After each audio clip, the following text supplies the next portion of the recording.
Welcome back in my channel. आ गई हूँ फिर से एक न्यू एपिसोड के साथ द होल यूनिवर्स करल मी के। आई होप आपने पिछले एपिसोड देख ली होंगी, नहीं देखे हैं तो जाके जल्दी से देख लीजिए ताकि आपको ये स्टोरी समझ में आए। तो एपिसोड की शुरुआत में हमें सीन वन दिखाया जाता है जिसमें हमारा जियांग और हमारे प्रिंस साहब जा रहे होते, तभी प्रिंस साहब उसको आवाज देते हैं और जियांग कहता है कि तुम भला कौन, तुम पर्सन कौन है? भाई जियांग तो पहचानता था नहीं और प्रिंस भी शॉक हो जाता है कि भाई ये मुझे पहचानता नहीं है और उसको कहता है क्या तुम मुझे पहचानते नहीं हो? तब जियांग उसके आंसर में रिप्लाई देते हुए कहता है कि माफ करना, मुझे जरा फेस ब्लाइंडनेस है, मैं जल्दी चेहरे याद नहीं रख पाता। तब प्रिंस कहता है कि कोई बात नहीं, वैसे भी तुम लैंसलॉट के फ्रेंड हो और मैं भी लैंसलॉट का ही फ्रेंड हूँ। तुम इतने अच्छे, डिसेंट और इतने वेल बिहेव, आखिर उस बंदे के फ्रेंड कैसे हो सकते हो? तब प्रिंस कहता है कि शायद हम दोनों क्लोज है। नो मैटर, मैं लैंसलॉट के बिहाफ पे तुमसे माफी मांग लेता हूँ और मैं तुम्हें एक ड्रिंक भी बाय करके दे देता हूँ जिसकी वजह से तुम्हारा गुस्सा थोड़ा तो शांत हो जाएगा। सो जियांग ये बात सुनकर काफी ज्यादा खुश हो जाता है। तभी प्रिंस को मशीन चलानी नहीं आ रही होती है और जियांग बोलता है कि क्या तुम मुझसे भी ज्यादा क्लमजी हो जो तुम एक वेंडिंग मशीन को भी चला नहीं सकते हो? गाइस वो सिर्फ मजाक में बोल रहे हैं। बट प्रिंस कहता है कि मैं ज्यादातर चीजें रेयरली खरीदता नहीं हूँ। गाइस जिस तरह से प्रिंस अपने जियांग को देख रहा है ना, पक्का ये जियांग के प्यार में पड़ने वाला है। तो हम जियांग की तरफ देखते हैं जिसने अभी एक शायद से जूस की बोतल उठाई होती है, आई मीन वेंडिंग मशीन से, और वो प्रिंस को दिखा रहा होता है। कहता है कि ये काफी ज्यादा अच्छा जूस है और जैसे ही हमारा जियांग जूस पीता है प्रिंस तो सिर्फ उसके तरफ टुकुर टुकुर टुकुर टुकुर दे धनाधन, गाइस वो गाना है ना, वैसे ही देखने लगता है। तो जियांग अपने मस्त मस्ती में जूस पी रहा है और फ्रेंड्स उसको घूर के देख रहा है। तभी जियांग लाउडली कह देता है कि वाह ये कौन सा फ्लेवर है, वो काफी ज्यादा अच्छा है। तब प्रिंस कहता है ये तो बस एक नॉर्मल जूस है, क्या तुम्हें इसके बारे में नहीं पता?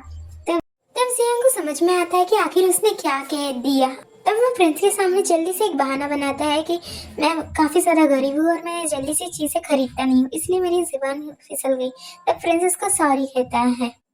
तो जियांग भी उसे माफ कर देता है और कहता है कि तुम इतने अच्छे बंदे हो, आखिर उस पागल इंसान के फ्रेंड कैसे बन गए? तब प्रिंस कहता है कि वो इतना भी बुरा नहीं है, उसकी जो जीभ है बस वही शार्प है, वरना उसका हाथ तो काफी ज्यादा अच्छा है। जैसे ही जियांग उसकी तारीफ सुनता है वो तो ज्वालामुखी जैसे फटने लगता है प्रिंस के ऊपर और कहता है कि तुम एक बात अच्छे से समझ लो, तुम उस पागल इंसान के फ्रेंड बनने के डिजर्व ही नहीं हो, तुम काफी ज्यादा ही अच्छे हो और तुम्हें उसे डिफेंड करने की कोई जरूरत नहीं है। तब प्रिंस कहता है क्या मतलब तुम्हारा कहने का मतलब है कि मैं लैंसलॉट से बेहतर हूँ? तभी जियांग प्यारी स्माइल करते हुए कहता है ऑफ कोर्स, और मन ही मन में सोचता है कि उस पर्वत से तो काफी सारे लोग बेहतर होंगे। तब प्रिंस के चेहरे पे एक प्यारी सी स्माइल आती है और कहती है कि थैंक यू, और वो मन ही मन में सोचता है कि ये पहली बार है जब किसी ने मुझे लैंसलॉट से बेहतर कहा है। और वो अपने घड़ी की तरफ देखते हुए कहता है कि मुझे माफ करना, मगर मुझे देर हो गई है और मुझे अभी जाना होगा। और वो जियांग को बाय करके वहां से निकल पड़ता है और जियांग भी उसे गुड बाय करके और प्यार से शुभकामनाएं दे के निकल जाता है। तभी वो रास्ते में जा ही रहा होता है तब उसे याद आता है कि बाय द वे मैंने तो उसका नाम पूछा ही नहीं, आखिर उसका नाम क्या था? और प्रिंस जैसे ही पलट के देखता है वहां से जियांग तो गायब हो चुका होता है। तो वो सामने चला जाता है। तभी प्रिंस एक प्यारी सी स्माइल और एक झलक, एक एहसास की मन ही मन में कहता है क्या मैं उसे सामने जाके मिल पाऊंगा या फिर नहीं? शायद मिलूंगा। ये इस क्वेश्चन के साथ प्रिंस का तो हमारा चैप्टर खत्म हो जाता है।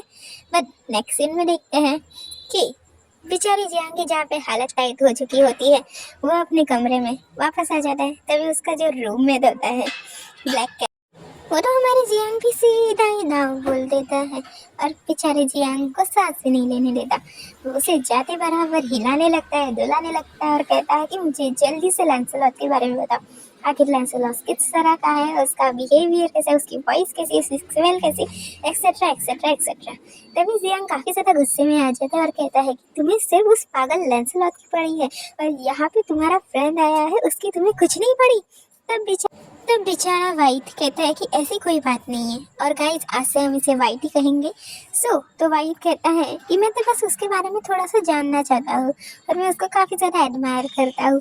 और ऐसा करते करते हमें जियांग को थोड़ा सा छेड़ रहा होता है, और उसके तरफ जाके कहता है कि मैं सिर्फ तुम्हें चेक करना चाहता हूँ और कुछ नहीं।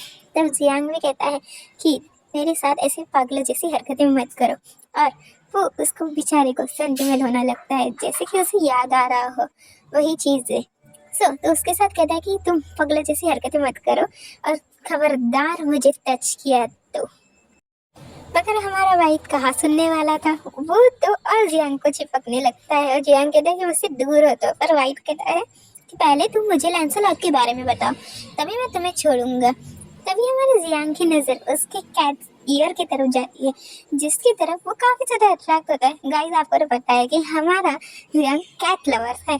तो उसकी तरफ, और बेचारे की इतने ज़्यादा भोले भाले चेहरे को देखकर, हालांकि भोला भाला होता नहीं है, जियांग उसके किटन ईयर की तरफ और उसके क्यूटनेस की तरफ पिघल जाता है, और कहता है कि ठीक है, बस मैं तुम्हारे ईयर को टच करूँगा, और चाहो तो तुम सारे सवाल पूछ सकते हो। जियांग ये बोल तो रहा होता है, मगर शातिर सी स्माइल और डेविल सा लुक देते हुए वाइट कहता है कि ठीक है, याद रखना तुम अपने आंसर प्रॉपरली देना। दूसरी तरफ हमें जियांग को दिखाया जाता है, जिसकी हालत पूरी की पूरी टाइट हो चुकी थी। क्यों? क्योंकि बेचारे ने सोचा था कि मैं वाइट के ईयर्स को हाथ लगाऊंगा, पर बेचारे वाइट ने ही उसको चूना लगा दिया और उसकी पूरी बॉडी को छेड़ दिया। तो अभी बेचारा जियांग वहाँ पे सोच रहा है, और हमारा वाइट अपने नोज बना रहा है, वो भी लैंसलॉट के। तभी हमें एक और न्यू कैरेक्टर की एंट्री दिखाई जाती है, जो कि वही जियांग का दोस्त रहता है। वो बोलता है अच्छा हुआ तुम यहीं पे मिल गए, वैसे भी टीचर ने मुझे कहा था कि मैं तुम्हें नोटिफाई कर दूं कि हमें जो लैबोरेटरी की फ़ीस है वो भरनी है, और जो लैबोरेटरी की फ़ीस है वो 20,000 है। जैसे ही उसका रूममेट ये कहता है, तब जियांग जोर से चिल्लाता है क्या 20,000? बेचारे हमारे वाइट के जो ईयर्स रहते हैं वो तो उसके कान के पर्दे फट जाते हैं, और जियांग सोचने लगता है कि 20,000 मेरे रहने का खर्च, ऊपर से मेरे इतने सारे पैसे आखिर मैं कैसे भरूंगा। तब वो बेचारा चिंता में आ जाता है और गिनवाने लगता है कि मेरी प्राइसेस, मेरी कैफेटेरिया की मील्स वगैरह वगैरह, कहते हैं कि आखिर मैं कैसे करूं। और बेचारा अपने दोस्त के सामने रोने लगता है। तभी उसका दोस्त कहता है कि तुम बस इतनी सी बात के लिए सीरियस हो, तुम्हारे पास क्या थोड़ी सी भी मनी नहीं है? ठीक है, मेरे पास तुम काफ़ी ज़्यादा लकी हो, क्योंकि मैं तुम्हें जल्दी से पैसे कमाने का तरीका बता सकता हूँ। तब जियांग थोड़ा सा घबराते हुए कहता है कि मैं किसी भी इलीगल काम करने वाला नहीं हूँ, और मैं, तुम्हें पता है ना कि अगर जो भी इजीली स्कैम करता है वो जल्दी मनी कमा लेता है। तब उसका फ्रेंड उसके पास आते हुए और उसको थोड़ा सा नॉटी वे में कहता है कि डोंट वरी, मेरी फैमिली का एक सीक्रेट मार्केट बिजनेस है जो तुम्हें पसंद आएगा, और तुम्हें वो जल्दी से पैसे भी कमा के दे पाएगा। तब हमारा भाई जिया बेचारा फूल बन जाता है और कहता है कि ठीक है, तुम मेरे रूममेट हो, इस वजह से मैं तुम पे ट्रस्ट करता हूँ। मगर हमारे रूममेट भाई साहब के कुछ इरादे ठीक तो नहीं लगते, क्योंकि वो मन ही मन में सोच रहे होते हैं कि भाई इसका फूल बनाना तो काफ़ी ज़्यादा ही ईजी है। हम नेक्स्ट सीन में देखते हैं हमारे जियांग को, जिसने एक बनी कॉस्ट्यूम पहना होता है और कह रहा होता है कि तुमने मेरे साथ आखिर ये पर्पसली किया है, आखिर तुम मेरे साथ करना क्या चाहते हो, और ये ड्रेस कितनी ज़्यादा ही अनकंफर्टेबल है। तो उसका दोस्त समझाता है कि आखिर बिना तेल और बिना ईयर वाले बीस्टमैन को कौन काम पे रखना चाहेगा। तब जियांग कहता है कि ठीक है, और वैसे भी तुम पे ड्रेस काफ़ी ज़्यादा सूट हो रही है। तब उसका दोस्त गले लगाते हुए और थोड़ा सा छेड़खानी करते हुए कहता है कि जाओ और अब ये पोशन भेज दो ताकि तुम्हें थोड़े से पैसे मिले। तो जियांग मन ही मन में सोचता है ये ड्रेस तो काफ़ी ज़्यादा ऑकवर्ड है, और वो बीच में जाके खड़ा हो जाता है और मन ही मन में सोचता है कि बस मुझे यहाँ पे वैसे भी काम ही करना है ना। तो वो पोशन बेचने की कोशिश करता है और थोड़ा लाउडली कहता है कि वैसे ये पोशन 100 ईयर के हैं और ये बॉटल भी खरीद सकते हैं। तब उसके पास एक कस्टमर आता है जो कहता है कि हाउ मच, आखिर ये पोशन तुम कितने में दे रहे हो, कैन आई ट्राई इट। तब जियांग सोचता है ट्राई, हाँ तो जब से वो इस वर्ल्ड में आया था तो शायद पोर्शन बेचने के लिए उसे यस ही कहना होगा। तो हमारा बंदा यस कह देता है और उसी तरफ वो जो बंदा रहता है दूसरा बीस्टमैन उससे कहता है कि क्या तुम मुझे फीड कर सकते हो माउथ टू माउथ। तब जियांग सोचता है ये क्या बोल रहा है और वो कहता है कि तुम क्या बोल रहे हो और वो उसे थोड़ा सा घबराने लगता है। तभी वहाँ से गुजर रहे हुए हमारे लैंसलॉट को उसी की आवाज़ आती है और वो आवाज़ किसी और की नहीं जियांग की होती है जो उस कस्टमर के साथ कह रहा होता है कि तुम मुझे छोड़ दो नहीं तो मैं तुम्हें बहुत ज़ोर से मार दूंगा। तब हमारा लैंसलॉट उन्हें शांत करवाने जा ही रहा होता है और उसने बस स्टॉप बोला ही होता है कि तभी हमें लैंसलॉट के बाजू से किसी इंसान के पैर दिखाए जाते हैं। और गाइस ये वही इंसान होता है जिसने हमारे जियांग को छेड़ने की कोशिश की होती है।